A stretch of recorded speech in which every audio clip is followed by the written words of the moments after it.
امت سے اپنی نظریں ہٹائے تو امت حق پر قائم رہ سکتی نہیں ہے۔ امت بچڑے کو پوج رہی ہے، شرک میں مبتلا ہو گئی۔ اگر نبی امت سے 40 دن کے لیے نظر ہٹائے تو امت حق پر قائم نہیں رہ سکتی۔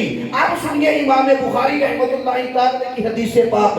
امام بخاری امام ابو عبداللہ محمد بن اسماعیل بخاری ایوی باپے نے، سید جماعت علی شاہ صاحب ایوی باپے نے، حضرت کرما والے سرکار ایوی بزرگ باپے نے، اور سید مہر علی شاہ صاحب یہ بھی بزرگ ہیں، اعلیٰ حضرت رحمت اللہ تعالی یہ بھی بزرگ ہیں، اور محمد علی جناح جنہ پاکستان دیتا ہے ایوی باپے نے، ڈاکٹر اقبال جنہ پاکستان دا خواب کیا ایوی باپے نے، بخاری لکھن والے بھی باپے نے۔ اللہ کا شکر ہے خواجہ عبدالکریم صاحب دی اولاد بیٹھی ہے ایوی بزرگاں دے وچوں ہے۔ اور میں کیا بابیاں نہ پوکیا پر بابے گھر تے گڈی ٹور دی کوئی نہیں، او مشورہ لینا ہو تے گھر دے بابے کو لے آ جاندے، بابا جی دسو تہاڈا کی مشورہ ہے؟ آج قوم بابیوں کو پڑھ گئی۔ ہم ایسے بابوں کو نہیں مانتے جڑے 6 مہینے غسل ہی نہیں کرتے، اسی تے انہاں نوں ماننے ہیں جڑے 40 سال تک عشاء دے وضو نال فجر پڑھتے ہیں۔ سبحان اللہ، ہم تو ان کو مانتے ہیں، پیارے اور کو نہیں مانتے۔ اب امام بخاری نے کیا کہا؟ انہوں نے کہا وہ کلیم اللہ تھے، قوم بچڑے کو پوجنے لگی۔ توجہ چاہوں گا، اور حضور نے حدیث پاک پڑھ کے حضور نے قسم ارشاد فرمائی، فرمایا وَإِنِّي وَاللَّهِ وَإِنِّي وَاللَّهِ مَا أَخَافُ عَلَيْكُمْ أَن تُشْرِكُوا بَعْدِي۔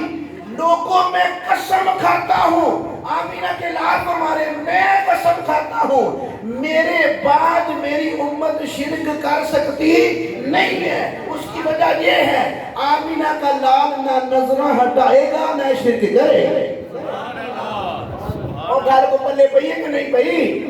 تو حضور کی نگاہ کرم ہے تو یہ ساری بہاریں ہیں، حضور کی نگاہ نہیں ہے تو کوئی بہار نہیں ہے۔ اس لیے ہم کہتے ہیں کوئی عرش پہ ہے یار گیا، کوئی سدرہ پہ جا ہار گیا، ایک کوئی کالیاں زلفاں والا سی جڑا عرش کو بھی لنگ پار گیا۔ تو یہ حضور کی عزت اور نموس کے لیے جس نے نوکری کی ہے اللہ نے اسے رنگ دیے ہیں۔ میں آخری بات کہہ کے بات کو سمیٹتا ہوں۔ حضرت عبداللہ ابن مسعود حضور کے صحابی ہیں، کسی نے اس کو کہا علامہ صاحب شیخ الحدیث صاحب اس دور کے اندر، تو کسی نے کہا میں علامہ شیخ الحدیث کتوں ہو گیا؟ کہا کس چیز سے تیرے پاس اتنا علم آیا؟ کہا حضور علیہ السلام کے نلین پاک کی عزت کی ہے۔ حضور کی عزت کی، حضور جو جوتا مبارک نلین پاک پہنتے اس کو میں کبھی سینے سے لگاتا ہوں، سبھی سر پر رکھتا ہوں۔ اللہ نے سارے صحابہ میں مجھے عالم بنا دیا۔ سر پہ رکھنے کو مل جائے جو نالے پاک حضور تو پھر کہیں گے ہاں تاجدار ہم بھی ہیں۔ حضور کی عزت جس نے کی ہے۔ لیکن جو بات سنانے لگا تھا حلیمہ صاحب یہ کہتی ہیں حضور کو جب لیا تو لے کر میں جب جا رہی تھی اپنے گاؤں بنی قبیلہ سعد کے اندر پہنچنے لگی تھی تو کہتے ہیں راستے میں کعبۃ اللہ شریف آیا، میں نے کہا حلیمہ 10 بندوں کا قافلہ ساتھ ہے، کیوں نہ سونے نو بھی طواف کروا لیے کہ آپ بھی طواف کر لیں گے۔ حضور کی عمر مبارک 1.5 ماہ ہے اس وقت۔ تو کہتے ہیں میں نے حضور علیہ السلام کو پکڑا ہے۔ اب بات عزت کی قبلہ پیر صاحب نے فرمایا کہ کہتے ہیں میں کعبۃ اللہ شریف کی طرف جا رہی تھی، ماشاءاللہ میرے ماموں الیاس صاحب بھی بیٹھے ہیں اور ماموں یاسین صاحب بیٹھے ہیں، یہ ہیں ان کو پتہ ہے کئی عاشقان رسول یہ ہیں، یہ کوئی نہیں انہوں نے بلا لیا ہے۔ یہ ان کا کرم ہے کہ ہم حجر اسود کو چومتے ہیں یا دور سے استلام کرتے ہیں پھر طواف شروع کرتے ہیں۔ تو حلیمہ کہنے لگی کہ چلو یہاں پہلے حجر اسود کو چومتے ہیں، پیارے اس بچے کو بھی چوماتے ہیں، تو اس کے بعد بوسہ دے کے ہم شروع کریں گے۔